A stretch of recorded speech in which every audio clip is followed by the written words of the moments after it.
ان الحمد للہ والصلاۃ والسلام علی رسول اللہ اعوذ باللہ من الشیطان الرجیم بسم اللہ الرحمن الرحیم قال اللہ تعالی فی السورہ الذاریات ان المتقین فی جنات وعیون آخذین ما آتاہم ربہم انہم کانوا قبل ذلک محسنین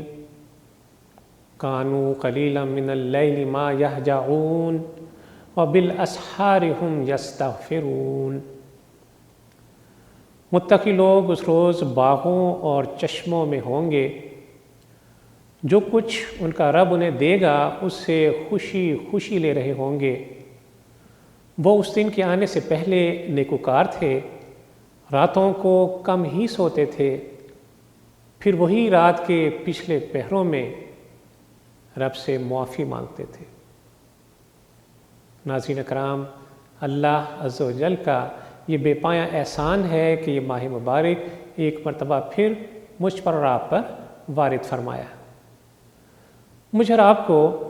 ایک مزید موقع عطا فرمایا جا رہا ہے کہ ہم اپنی بخشش کا سامان کر لیں۔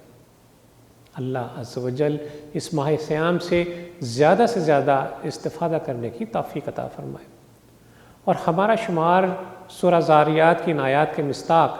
اپنے حقیقی بندوں میں فرما دے۔ عزیز بھائیوں، ماہ رمضان کی اصل عبادت روزہ ہے، مگر اس کے بنیادی لوازمات میں تلاوت قرآن، تراویح،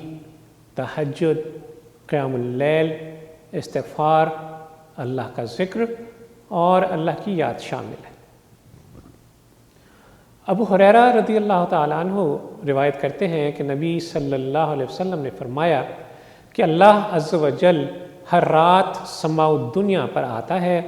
اور جب رات کا 1/3 باقی رہ جاتا ہے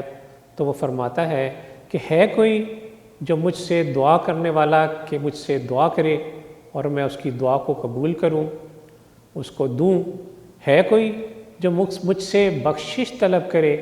تو میں اسے بخش دوں؟ سورہ ذاریات کی جو آیات میں نے آپ کے سامنے رکھی، ان میں متقین کے بارے میں یہ فرمایا جا رہا ہے کہ وہ اللہ کی نعمتوں کے سائے میں ہوں گے، اپنے رب کی نعمتوں کو بطور انعام دونوں ہاتھوں سے لپک کر لے رہے ہوں گے، اور اس کے بعد ان کی دنیاوی زندگی کا ایک نقشہ کھینچا جا رہا ہے کہ سب کچھ جو انہیں آخرت میں دیا جا رہا ہے اس باعث ہے کہ یہ راتوں کو نیند توڑ کر اپنے رب کے حضور حاضر ہوا کرتے تھے، اپنی خطاؤں پر اپنے رب سے معافی کے طلبگار ہوا کرتے تھے۔ کم ہی ایسا ہوتا تھا کہ وہ رات بھر سو کر گزار دے اور اس کا کچھ نہ کچھ حصہ کم یا زیادہ ابتدائے شب میں ہو یا وسط شب میں ہو یا آخر شب میں جا کر اللہ کی عبادت میں صرف نہ کریں۔ وہ ان لوگوں میں سے نہ تھے جو اپنی راتیں فسق و فجور میں اور فواحشات میں گزارتے رہے اور پھر انہیں کسی طور بھی استغفار کا خیال نہ آیا۔ اس کے برعکس ان کا حال یہ تھا کہ رات کا اچھا خاصا حصہ اللہ کی عبادت میں صرف کرتے تھے، اور پھر رات کے پچھلے پہروں میں اپنے رب کے حضور معافی کے طلبگار ہوتے تھے کہ اے ہمارے رب، آپ کی بندگی کا جو حق ہم پر تھا اس کی ادائیگی میں ہم سے تقصیر ہوئی، بھول ہوئی، خامی رہ گئی۔ ہم یستغفرون، یہ الفاظ اس طرف اشارہ کرتے ہیں کہ اپنے رب کی بندگی میں جانیں بھی لڑاتے تھے اور پھر اس پر پھولنے کے بجائے، نیکی پر فخر کرنے کے بجائے گڑ گڑا کر اپنی کوتاہیوں کا اللہ تعالیٰ سے اظہار کرتے تھے اور معافی کے طلبگار ہوتے تھے۔ ناظرین کرام، قیام اللیل کی عادت بنا لیں تاکہ ہمارا شمار بھی ان خوش نصیبوں میں ہو جائے جو روز قیامت اللہ کی نعمتوں کے سائے میں ہوں گے۔ اللہ عز و جل ہمیں رمضان مبارک کی تمام فیوز و برکات سمیٹنے کی توفیق عطا فرمائے۔ وصلی اللہ تعالی علی خیر خلقہ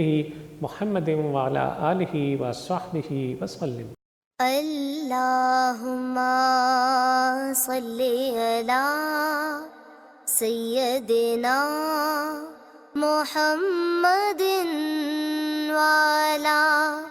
آلہ وصحبہ وسلم اللہم صلی علی سیدنا محمد وعلی